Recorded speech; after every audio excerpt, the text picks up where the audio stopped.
After World War II, there was an economic boom because of the scarcity of consuming products during the war.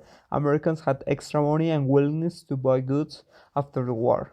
The rise of unions resulted in higher wages and increased the willingness of workers to purchase consumer products. In the years 1945 to 1973, actual wage income's real buying power increased at a rate of 3% per year on average, the fastest rate in American history. The early 1950s were marked by a variety of characteristics, not the least of which was prosperity. In the North and West, local patterns of segregation led to higher unemployment for African Americans than for whites. That's why on that times there were many protests and many events that this way for make many deaths, for make the black people have the same rights than the white people.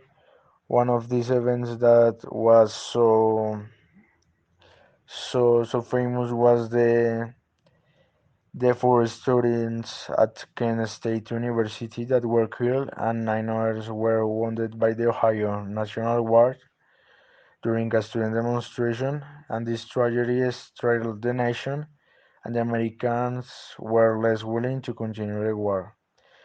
And this made that the combination of anti-war demonstrations and riots in the cities caused many people to call for law and order, and this was a appeal used by Richard Nixon in the Republican presidential candidate in 1968. And with the Nixon's election in 1968, a shift to the political right in American politics began. The new social structure began after the World War II, before the Western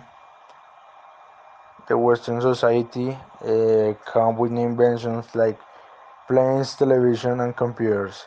This changing the human life and perspective. Another change in the social structure was in the middle class, like the traditional middle class groups were made up of business people, lawyers, doctors, and teachers. A new group of managers and technicians, hired by large companies and government agencies, now joined the rank of the middle class. Changes also occur among the lower classes. The shift of people from rural to urban areas continued. The number of people in farming declined drastically by the 1950s. The number of farmers in most parts of Europe have dropped by 50%, and the